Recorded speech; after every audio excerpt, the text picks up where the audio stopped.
खुद अनंत सिंह ने दुलारचंद यादव को गोली मारी थी। मैंने अपनी आंखों से देखा है। मेरे दादा को अनंत सिंह ने अपने हाथ से गोली मारी।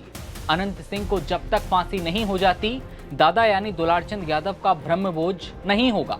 ये कहना है दुलारचंद यादव के पोते का। जी हां, बिहार का मोकामा, जो कभी बाहुबली से नेता बने अनंत सिंह के लिए जाना जाता है, तो कभी सूरजभान सिंह के लिए, और अब दुलारचंद यादव हत्याकांड के बाद टाल में आतंक की फिर चर्चाएं हैं। जनसुराज कार्यकर्ता और पूर्व प्रत्याशी दुलारचंद यादव की गोली मारकर हत्या के मामले में अनंत सिंह को 14 दिन के लिए न्यायिक हिरासत में भेजा गया।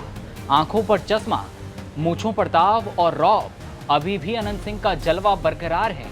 जेल जाने से पहले अनंत सिंह ने साफ कहा कि चुनाव जनता लड़ेगी। अपनी सफाई में अनंत सिंह ने यह भी कहा था कि हमारी ज्यादातर गाड़ियां आगे निकल चुकी थीं। सूरजभान ने दुलारचंद यादव को मारा है, लेकिन अब उनके पोते ने दावा किया है कि अनंत सिंह ने मेरी आंखों के सामने दादा को गोली मारी।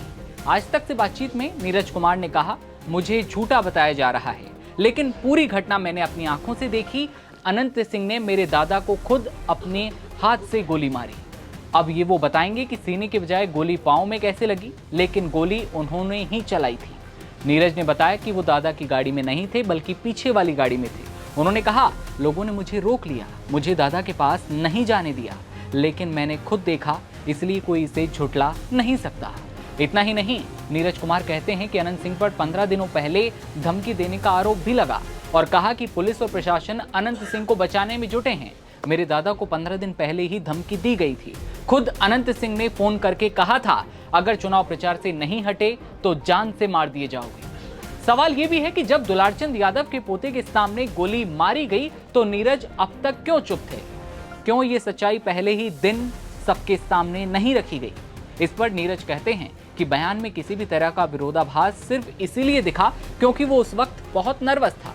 उन्होंने कहा कि अनंत सिंह के 2 से 3 साथियों ने हमारे काफिले को रोका और दादा को गाड़ी से खींचकर बाहर निकाला। प्रशासन को बताना चाहिए कि गोली किसने चलाई और पोस्टमार्टम में जो भी रिपोर्ट हो, लेकिन सच यही है कि गोली मारी गई थी और जब तक अनंत सिंह को फांसी नहीं होती, मैं चैन से नहीं बैठूंगा। बता दें कि बीते दिन दुलारचंद यादव के पोते ने एक प्रण भी लिया था और कहा था कि मेरे दादा को उनके विरोधियों ने प्रशासन की मदद से मार डाला। ये भी कहा कि जब तक सभी 5 आरोपियों को गिरफ्तार नहीं किया जाता और उन्हें मौत की सजा नहीं दी जाती, हम ब्रह्मभोज नहीं करेंगे। ब्रह्मभोज, जो कि किसी व्यक्ति की मृत्यु के बाद किया जाने वाला अनुष्ठान है। 14 दिन की न्यायिक हिरासत में अनंत सिंह को अब भेज दिया गया है, लेकिन बवाल अब भी लगातार जारी है। अनंत सिंह जब जेल जा रहे थे तो तमाम तरह के बयान भी सामने आए, साथ ही पूरे इलाके में जिस तरह का माहौल गरमाया हुआ है। लेकिन देखने वाली बात होगी, पोते ने बड़ा दावा किया है कि खुद पोते ने देखा कि हमारे दादा को आंखों के सामने गोली मारी गई, वो भी अनंत सिंह ने। आपको क्या लगता है, इस हत्याकांड के पीछे किसका हाथ है? कमेंट सेक्शन में बताइए और तमाम खबरों के लिए बने रहिए नवभारत टाइम्स के साथ। नमस्कार।